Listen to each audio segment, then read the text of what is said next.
ॐ अज्ञानतिमिरन्धस्य ज्ञानाञ्जनशलाखया चक्षुरुन्मीलितं येन तस्मै श्रीगुरुवे नमः। नमो ॐ विष्णुपदाय कृष्णप्रेष्ठाय भूतले श्रीमते भक्तिवेदान्तस्वामिन् इति नामिने। नमस्ते सरस्वते देवे गौरवाणी प्रचारिणे निर्विशेष शून्यवादी पाश्चात्य देशतारिणे। जय श्री कृष्ण चैतन्य प्रभु नित्यानंद श्री अद्वैत गदाधर श्रीवासदि गौर भक्तवृंद। हरे कृष्णा कृष्ण कृष्णा हरे हरे, हरे राम राम राम हरे हरे। हरे कृष्णा। तो पिछली कथा में हम वर्णन कर रहे थे कैसे अब भगवान जो है अब 5 साल के ऊपर हो गए हैं, पौगंड में आ गए हैं। तो उसके कारण अब बछड़ों की जगह में वो गैयों को लेकर के जाते थे और वृंदावन के अलग अलग वनों में जाकर के सारे व्रज धाम को पवित्र करते थे।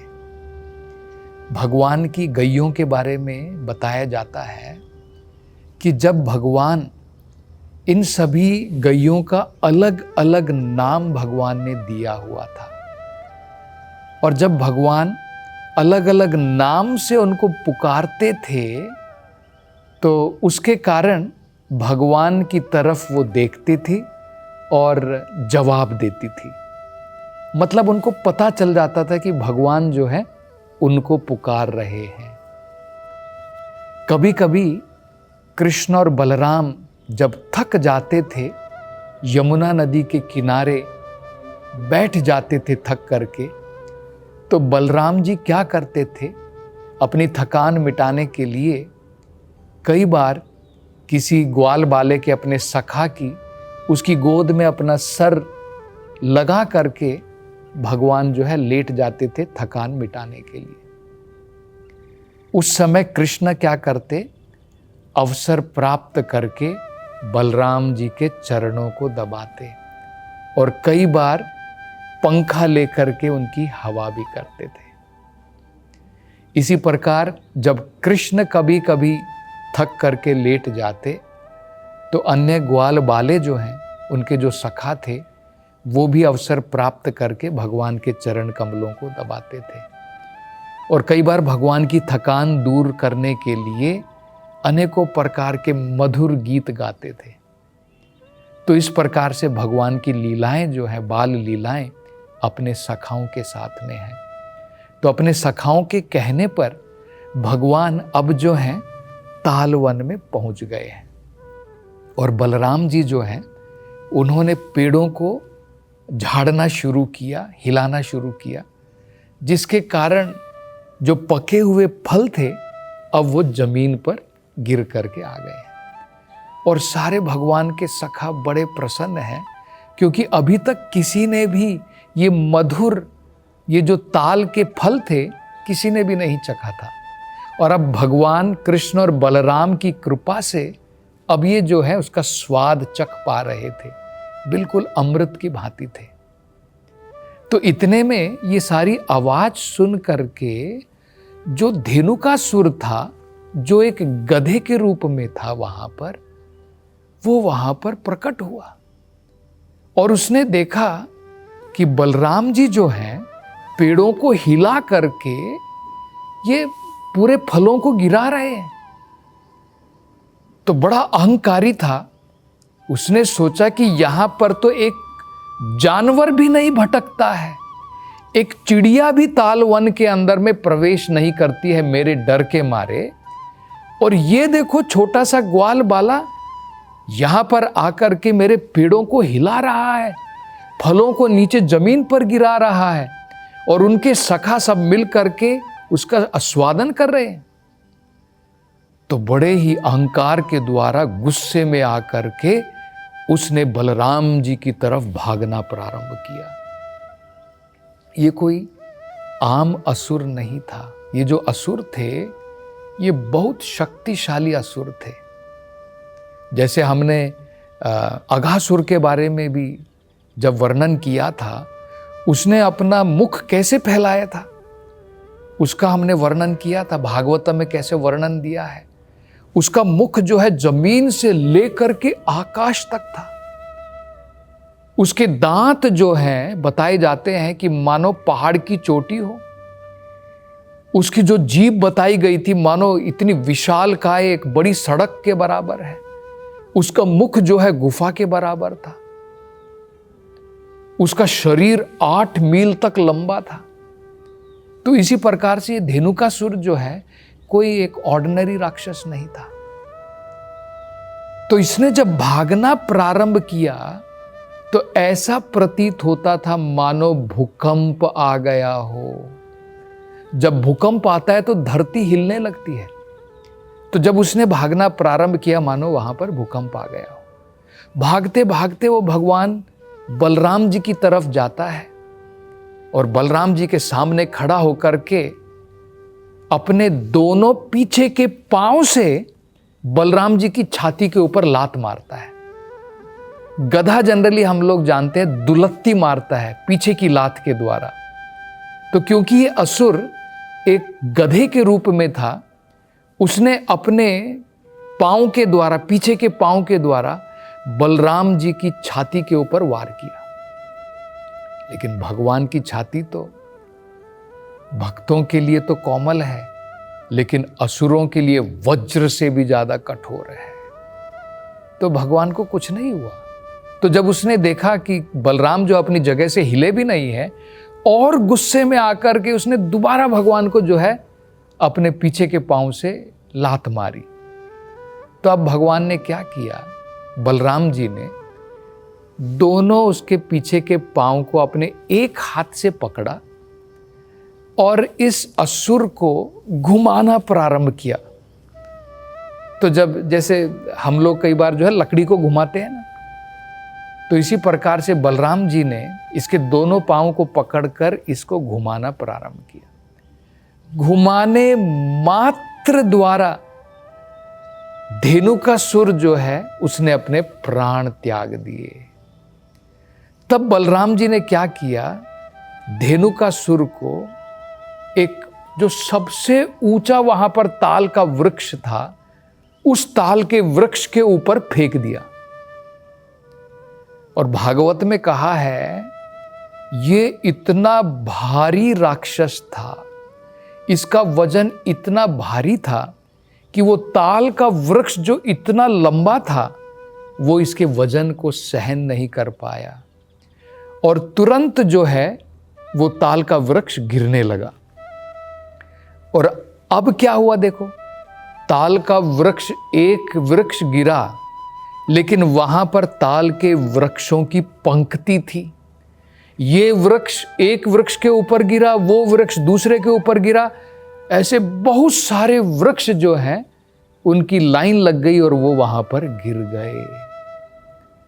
तो भागवत में उसका वर्णन किया है कि ऐसा प्रतीत होता था मानो वहां पर बड़ा भूचाल, भूकंप, वहां पर बवंडर इस प्रकार का आ गया हो, आंधी आ गई है जिसके द्वारा इतने सारे पेड़ गिर गए हैं। आपने देखा होगा ना, जब बहुत जोर से आंधी आती है पेड़ अपनी जड़ों से उखड़ करके गिर जाते हैं। तो मानो ऐसा प्रतीत हो रहा था। तो जब धेनुकासुर का बलराम जी ने इस प्रकार से वध कर दिया तो ऊपर से देवतागण आकाश से जो है उन्होंने पुष्पों की वृष्टि की, नगाड़े बजाए और गंधर्व लोक में अप्सराएं जो है वो नृत्य कर रही थी और उन्होंने जो है सुंदर गाना प्रारंभ किया। तो बलराम जी की ये असीम शक्ति, इससे हमें आश्चर्य की जरूरत नहीं है, क्योंकि यही बलराम जी, इनका ही एक रूप अनंत शेष के रूप में है। अनंत शेष भगवान बलराम जी का ही एक विस्तार है। इस अनंत शेष के रूप में बलराम जी जो है सारे ब्रह्मांडों को थामे हुए हैं। जितने भी हम प्लैनेट, ग्रह देखते हैं, जितने भी हम ब्रह्मांड देखते हैं, ये सब आकाश में कैसे टिके हुए हैं? वैज्ञानिक लोग इसको कहते हैं गुरुत्वाकर्षण, ग्रेविटेशन फोर्स। लेकिन ये ग्रेविटेशन फोर्स कहां से आती है, कैसे आती है? ये बलराम जी के जो विस्तार हैं अनंत शेष, उनके द्वारा है। ये सारे प्लैनेट, ये सारे ब्रह्मांड जो है उनके फनों के ऊपर टिके हुए हैं। इसलिए जब हम मंदिर की भी स्थापना करते हैं, पहले मंदिर के नीचे जमीन में हम अनंत शेष जी की स्थापना करते हैं, क्योंकि अनंत शेष जी के ऊपर ही ये सब कुछ टिका हुआ है। तो इसलिए उनको बलराम जी कहते हैं। वो सारे बल के उद्गम हैं, उन्हीं से सारे बल जो हैं आते हैं। लेकिन हमको ये समझना है सबसे महत्वपूर्ण क्या है, वो आध्यात्मिक बल है। भौतिक बल के तो उद्गम वो है ही, लेकिन सबसे महत्वपूर्ण जो है आध्यात्मिक बल। तो इसलिए वेदों के अंदर में कहा है नायम बलहीन, अगर किसी व्यक्ति के पास में बल नहीं है, नायम आत्मा, वो जो है आत्म साक्षात्कार नहीं कर सकता है। न आत्मा लभ्य, बलहीना, बिना बल के आत्म साक्षात्कार की प्राप्ति संभव नहीं है। और ये बल कौन प्रदान करता है? ये शारीरिक बल नहीं है, आध्यात्मिक बल है। आध्यात्मिक बल जब व्यक्ति के पास में होता है, तब वो आत्म साक्षात्कार कर सकता है। तो ये बल प्रदान करने वाले स्वयं बलराम जी हैं, ये हमको समझना है। तो इसमें कोई आश्चर्य की बात नहीं है कि बलराम जी इतने एक छोटे बालक की भांति हैं। एक हाथ से पकड़ करके धेनुकासुर को घुमाया, मार दिया और पेड़ के ऊपर फेंक दिया। तो जब धेनुकासुर का वध हो गया, तो धेनुकासुर के जो संगी गण थे, जो बाकी के असुर थे, वो भी जो है गधे के रूप में थे। अब वो बदला लेना चाहते थे धेनुकासुर को मारने का। तो अब ये सारे जो हैं अलग अलग प्रकार के असुर, जो अलग अलग रंग में थे, कोई काले रंग का था, कोई सफेद रंग का था, कोई लाल रंग का था, अलग अलग रंग जो है इन्होंने बनाए हुए थे और सब गधे के रूप में थे। तो सभी ने इसी प्रकार से एक साथ में दौड़ना प्रारंभ किया और कृष्ण बलराम की तरफ ये भाग करके आ रहे हैं।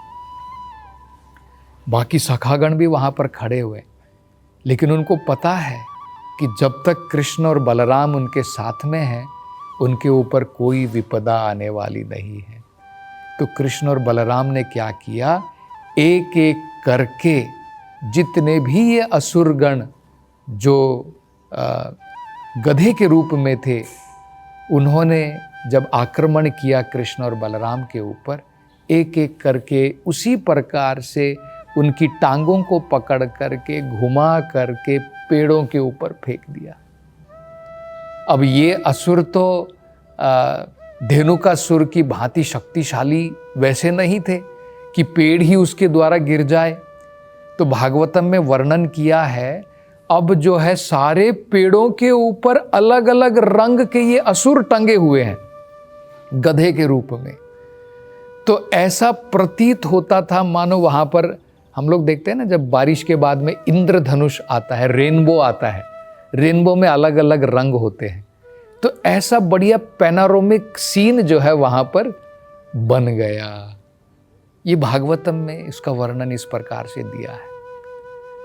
तो अब सारे के सारे व्रजवासी भगवान के जो सखा थे, बड़े आराम के साथ बिना कोई चिंता के अब वो जो है ताल के फलों को वहां पर चख रहे हैं। इसी प्रकार से अब सारे व्रजवासी भी वहां पर आने लगे और ताल वन के अंदर में जितने भी जो वो फल नहीं भोग पाते थे, जो कोई पक्षी भी वहां पर आ नहीं सकता था डर के कारण, अब जो है भगवान कृष्ण और बलराम की कृपा के द्वारा अब जो है सब आकर के वहां पर आनंद भोगते थे। तो इस प्रकार से कृष्ण और बलराम उन्होंने अनेकों प्रकार की अपनी लीलाएं, बाल लीलाएं अपने इन सखाओं के साथ में रचाई। तो एक दिन की बात बताई जाती है कि कृष्ण और बलराम के सभी सखा जो हैं वहाँ पर इस प्रकार से विचरण कर रहे थे और उन्होंने यमुना नदी का पानी जो है उसका सेवन किया, लेकिन सेवन करते ही वो वहाँ पर मूर्छित हो गए, बेहोश हो गए। तब कृष्ण ने अपने अवलोकन मात्र के द्वारा उनको दोबारा जो है जागृत किया और कृष्ण की समझ में आ गया कि यमुना नदी जो है पोल्यूटेड हो गई है, दूषित हो गई है, क्योंकि यहाँ पर कालिया नाम का जो सर्प है, जो सागर से डर के मारे यमुना नदी में भाग करके आया हुआ है, ये यहाँ पर बसा हुआ है और इसके कारण सारी यमुना नदी जो है दूषित हो गई है। यहाँ पर पेड़ भी नहीं उग रहा है, पक्षी भी अगर कोई ऊपर से जाता है इतनी उसमें से गंदगी निकलती है इसके जहर की कि पक्षी भी ऊपर से गिर करके जो है मर जाता है।